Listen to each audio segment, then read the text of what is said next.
Now, we covered Chicago on this channel a lot, but I have to say it has turned into somewhat of a live action stress test. Seriously, you got agents getting tackled, doors flying, tear gas all up in the air, and somebody thought it was a good idea to shoot at Border Patrol. Buckle up.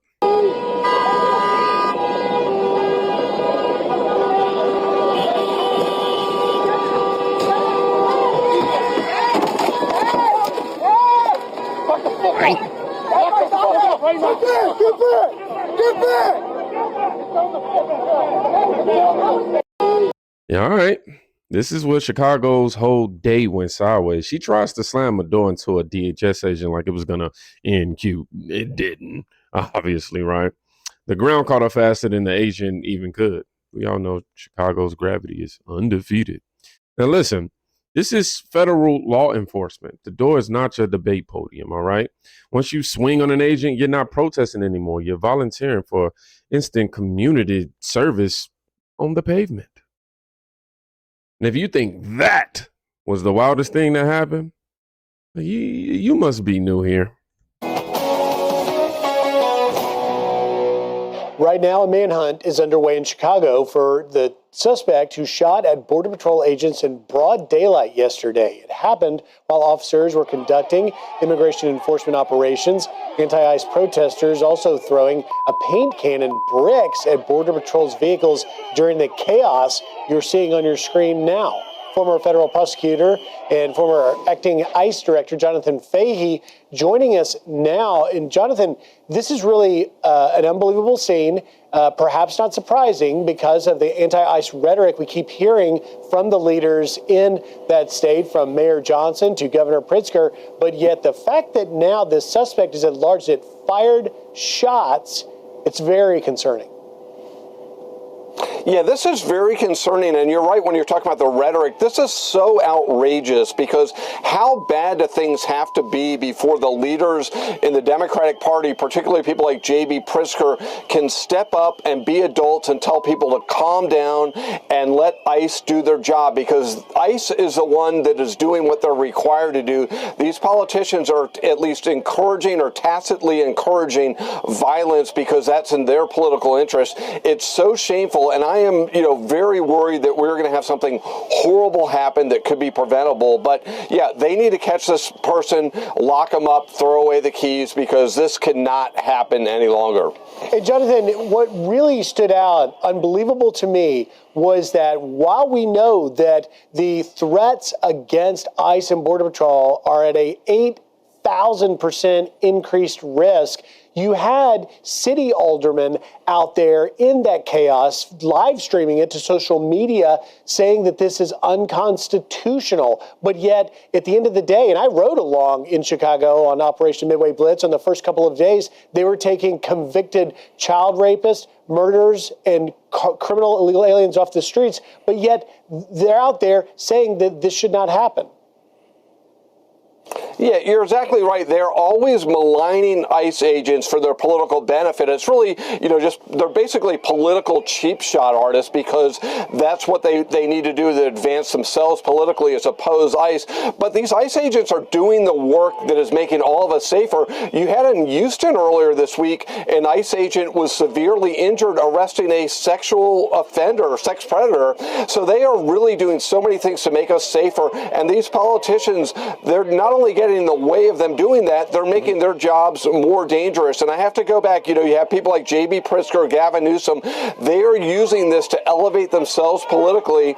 And it's so sad, as Kevin McCarthy was talking about, they need to put people ahead of politics, but they put politics first and forefront, and it's so shameful. And you have people like J.B. Pritzker that he knows if you evaluate his record as governor of Illinois, he's never going to be nominated to anything, so he has to resort to these tactics. And Jonathan, the Chicago Police Department says, fortunately, no one was shot, but yet we have the suspect in the vehicle that fired the shot still at large. Lastly, I ask you, would you not expect that Chicago Mayor Brandon Johnson should hold a press conference condemning that shots were fired at the agents and demanding that the suspect be brought to justice? You would hope so. You would hope this would be a great opportunity to be an adult, to stand there and say, hey, you can protest all you want, but violence is something we don't tolerate in Chicago. But we don't expect him to do so, and it's so shameful. You think of the violence, you think of the 8,000% increase, you think of gang member bounties on him, and the Democrats are on the side of gang members, drug cartels. It's totally shameful. Unbelievable. Former Acting ICE Director Jonathan Fahey, thank you for taking time this morning. Thank you. So, y'all see, right after that first clip, we get this. Somebody in a black Jeep, allegedly, not even allegedly, they opened fire on Border Patrol. Not a brick, not a chant, actual gunfire. Now, agents are diving behind vehicles and the whole block flips into crisis mode. You cannot claim activism while sending bullets into a federal operation. That's a felony with bracelets included. You know what I mean? And trust me, the chaos didn't slow down.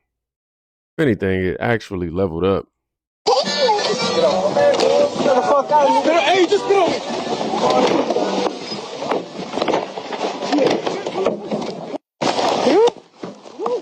Hey, come up. I got it. Just come over. Yep.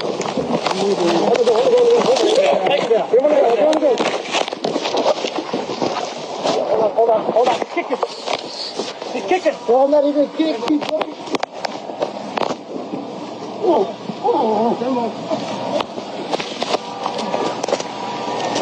Yep. Here's yet another moment. An agent says, step out of the car. Dude says no, like he's somehow negotiating a lease. 10 seconds later, he's halfway out the door. He's over there throwing kicks, too. I think, kicks and arms. That boy practicing Taekwondo for a Groupon class. Resistance always ends the same way. Face on sidewalks, wrists behind backs. And with that resistance everywhere, the crowd decides to add their own spice.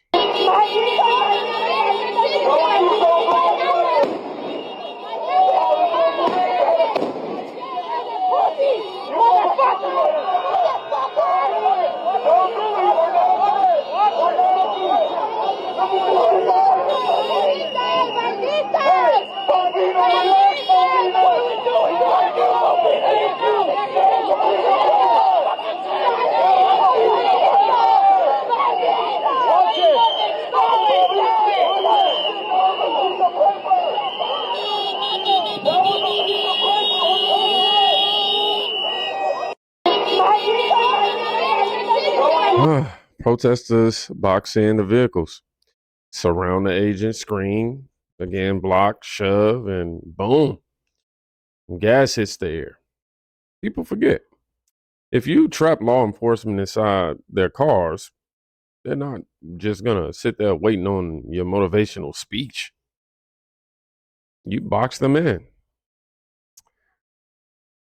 They're going to clear a path. Cause and effect. But we're still not done. Chicago wasn't even at max chaos yet.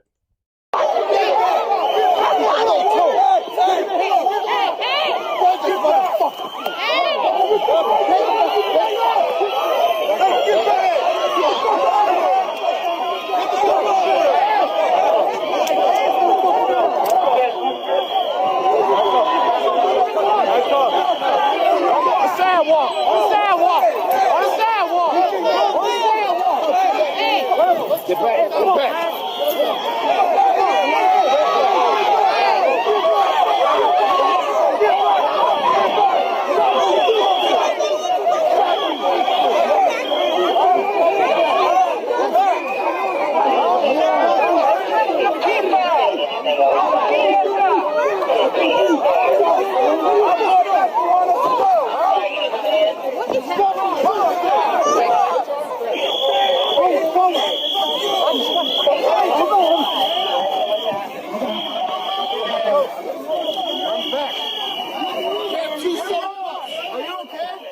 The whistles.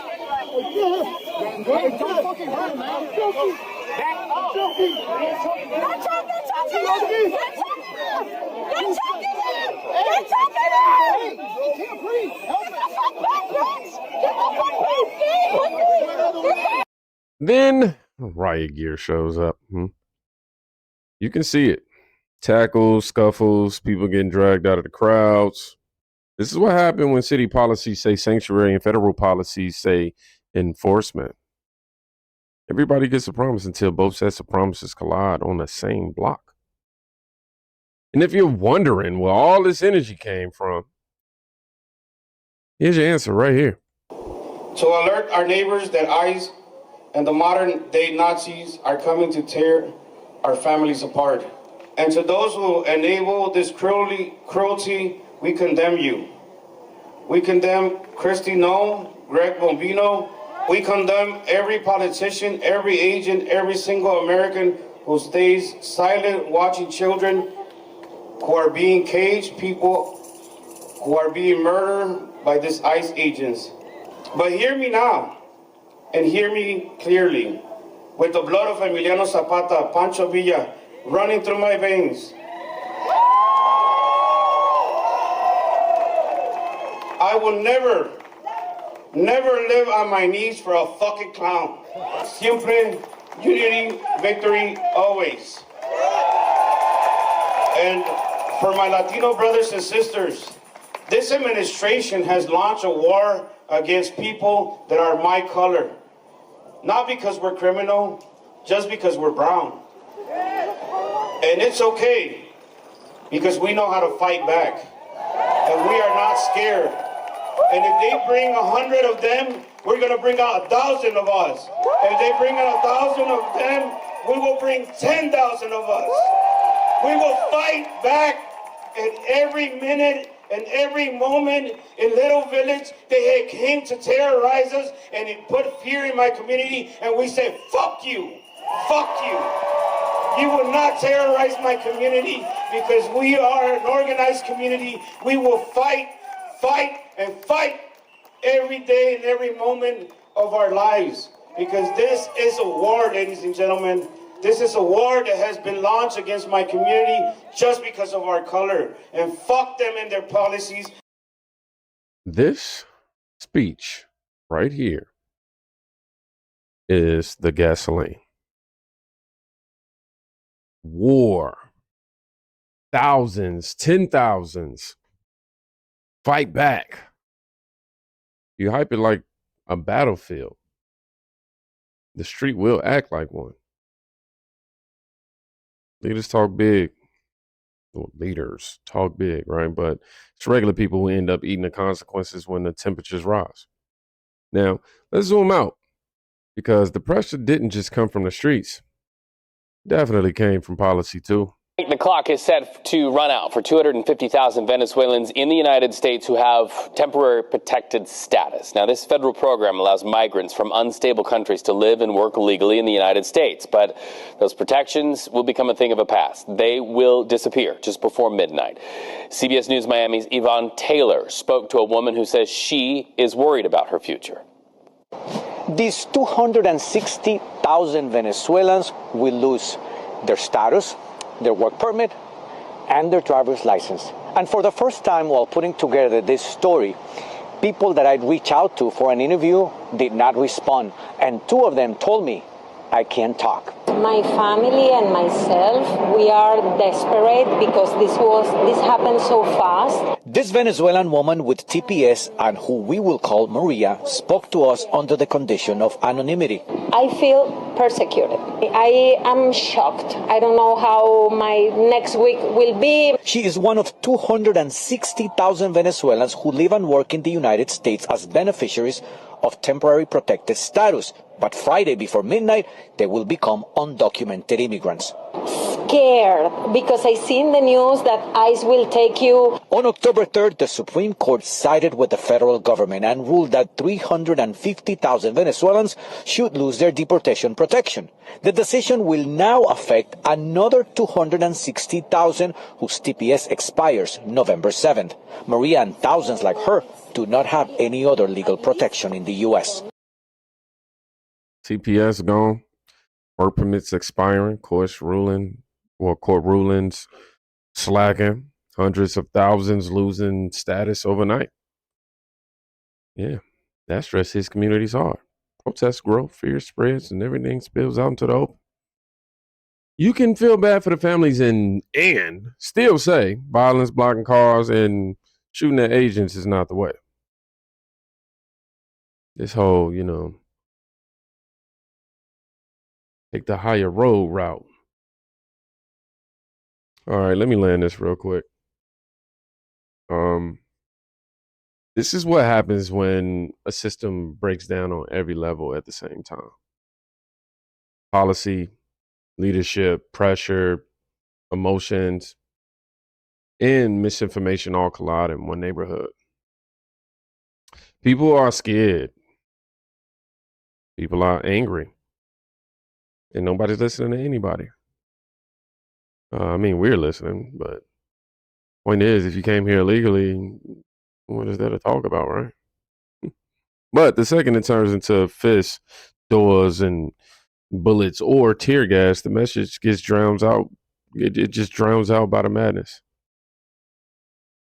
The truth is simple. You can demand change and fight for your community, but you cannot attack federal agents and expect the situation to stay peaceful. That's not activism. That's chaos. And chaos never takes sides. It burns everything down in the middle. So if these governors and sanctuary cities can just get their mind right and stop putting our citizens in harm's way, that would be lovely. Pritzker, Johnson. The people causing the chaos aren't the politicians writing speeches or the commenters tweeting hot takes. It's the families, the workers, the neighbors, the bystanders. They're the ones paying the real price. So, let me see if you made it to the end of this video. Let's put no more chaos. Yeah, no more chaos. Feels about right. Y'all be safe. Go check on a friend today. You can quite literally be saving their life. Peace.